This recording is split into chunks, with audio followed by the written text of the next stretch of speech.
Okay guys, this is lesson 7 of World War II, of Unit 1, World War II. We're going to talk about the two theaters.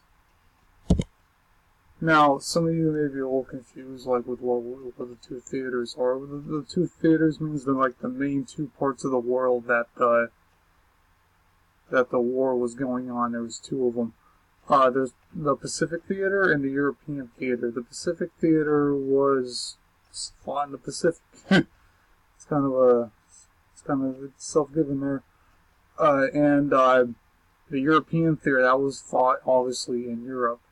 The Pacific theater mainly has to deal with like the Japanese, and then the European has to deal with Italy and Germany. And the U.S. was in both of these theaters during the war. Both of these links are very, very good. As I have for the information for the Pacific Theater. Like in lesson 1, I want you to do a timeline for each of the theaters. Like how each theater started, what happened during it, and then what ended it. And there's that link to that Smart Draw website again. I'm going to go to it here.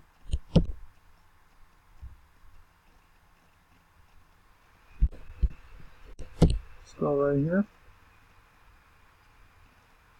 You're going to have to put in your Google Docs account again. And go up here, type in timeline. You can do a 5 span or a 10 span, doesn't matter to me what you do.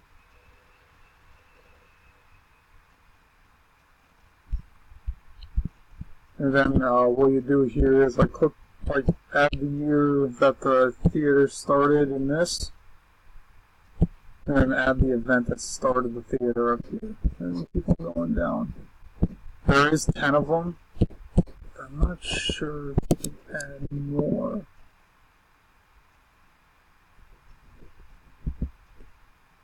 If you can't add more, find 10 main events in the story. If you have more than 10, cut some out.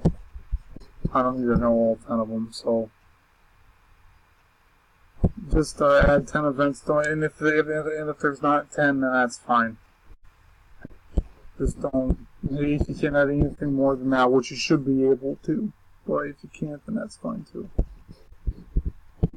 But yeah, it's just like what we did for lesson 1, except you're doing it for both the theaters. I want one timeline for the Pacific Theater, and I want one timeline for the European Theater. Not one timeline for both. One timeline each. For each, the Pacific Theater and the European Theater.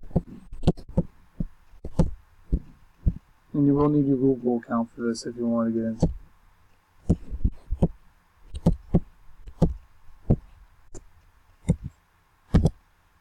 And that's it.